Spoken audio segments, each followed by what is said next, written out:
So it feels like generative AI is just everywhere on college campuses now, right? But here's the thing. While everyone's talking about it, most of the big decisions are being made, well, kind of in the dark. So what actually happens when you give an entire university access to these tools? We finally have some real data that pulls back the curtain, and it's pretty fascinating. I mean, this is the question, isn't it? It's what keeps educators and administrators up at night. Is AI just a superpowered cheating machine? Or is it a revolutionary study partner? Or something totally different? The honest truth is, up until now, we've all been operating without any clear answers. And that right there is the core problem.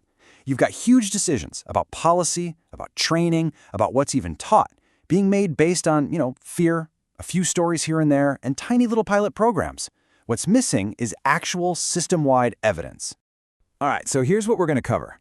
We'll start with what I'm calling the big guessing game around AI.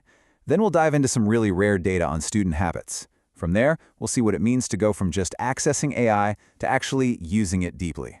We'll lay out a whole new playbook for educators and wrap up with a fantastic real-world example of what this looks like in practice. Okay, let's kick things off with this idea of the big guessing game. The fundamental issue, the reason we're all guessing, is a serious lack of hard, system-wide evidence about what's really going on with AI in higher ed. And, this quote from the Northeastern University report just absolutely nails it. Without real data on how people are using these things, institutions are pretty much flying blind. They're just reacting to scary headlines instead of building a real strategy based on how students and faculty are truly engaging with these tools. But that's exactly what makes this report from Northeastern so important, so unique. They went and deployed a big enterprise-level AI tool across their entire campus. And by doing that, they've gathered this incredible, rare set of data.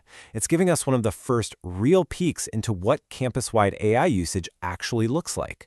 And what's really fascinating when you look at the data is, well, just how predictable it is. Look at this. The spikes you see right here, they line up perfectly with midterms and finals. This tells us something crucial. This isn't just students messing around out of curiosity. They are actively using AI as a tool to deal with academic pressure. So check this out. The adoption rate for the official university tool is actually pretty strong. 43% of all students at Northeastern signed up. And you might think, hey, 43%, that's a solid number. And it is. But it's really only half the story. Because here's the twist.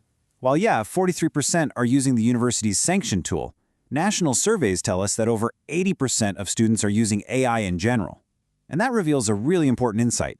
Just because you give students an official tool, it doesn't mean they're going to stop using the other platforms they already know and are comfortable with. Like their personal ChatGPT or Gemini accounts. Okay, so this brings us to some pretty surprising user habits. It begs the question, right? Why are students juggling multiple tools? Why isn't the free, powerful, university-provided option the only game in town for them? I have to say, I absolutely love this analogy from the report. It just frames the behavior so perfectly. Think about it like your daily commute. Just because they build a brand new superhighway doesn't mean you're going to take it every single day, right? And this whole commuter metaphor just plays out perfectly here. The university's official tool, that's the shiny new highway. It's powerful, it's direct.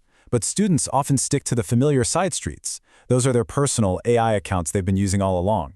And one of the biggest reasons for taking this detour, it's fear. A lot of students worry that everything they do on the official tool is being watched or tracked by their professors. Okay, so at this point, we know that students are using AI, and we have a pretty good idea of why they're using different tools. But the million-dollar question is still how they're using it. Are they actually engaging in the kind of deep, sustained learning that educators are really hoping for? And this is where the data gets, well, pretty stark. The university's AI tool has this feature called projects. It was designed specifically for long-term, more complex work. Think of it like a research assistant for the whole semester. But get this, only about 2% of all the chat activity on the platform actually happens inside that feature. Just 2%. What this shows is that two very different types of users are emerging. First, you've got the sprinters, and they're the vast majority, about 75% of users. They pop in, create a project to get a quick answer or finish a small task, and then they're gone, abandoning it within a couple of days. But then you have the marathoners. Now this is a much smaller group, but they're the power users. They create projects that last for a month or even longer, and they generate anywhere from 10 to 100 times more activity. So as you can see, a whopping 3/4 of the usage is that short-term, task-driven stuff. This is a huge takeaway. Just providing access to a powerful tool isn't automatically leading to deep, sophisticated use for most students. So the real challenge for educators becomes, how do you help turn more of these sprinters into marathoners? And that question brings us right to the playbook. Because now that we have this data, we can finally stop guessing and start designing a real evidence-based strategy. The first and most important step is a major mindset shift. We have to stop looking at AI as a compliance problem, a cheating issue that needs to be policed. Instead, we need to start seeing it as a design problem. The goal isn't to catch students, it's to design assignments and learning experiences where AI naturally becomes a tool for deeper engagement, not just a shortcut to an answer. So the report lays out 4 really clear steps. Step 1, be totally upfront and explicit about privacy and data use. You have to address those student fears head-on. 2, design assignments that actually require that sustained marathoner style of interaction.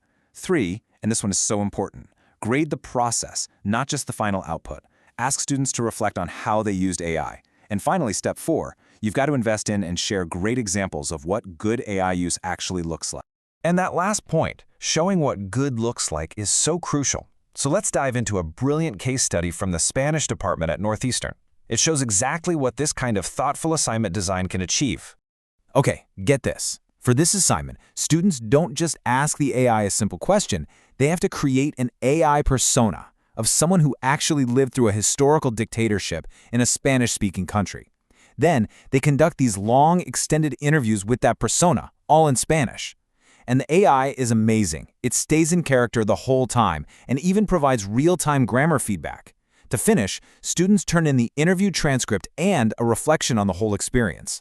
And the results were just incredible. Students said they felt way less anxiety about practicing their Spanish. But more than that, they felt the AI persona let them ask questions they would never dare ask a real person, like really sensitive questions about family members who were harmed during the dictatorship. I mean, this is it.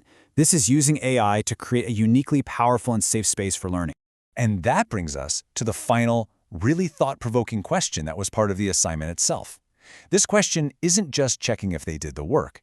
It pushes students to reflect on the very nature of inquiry, of empathy, and all the unique doors that AI can open for us.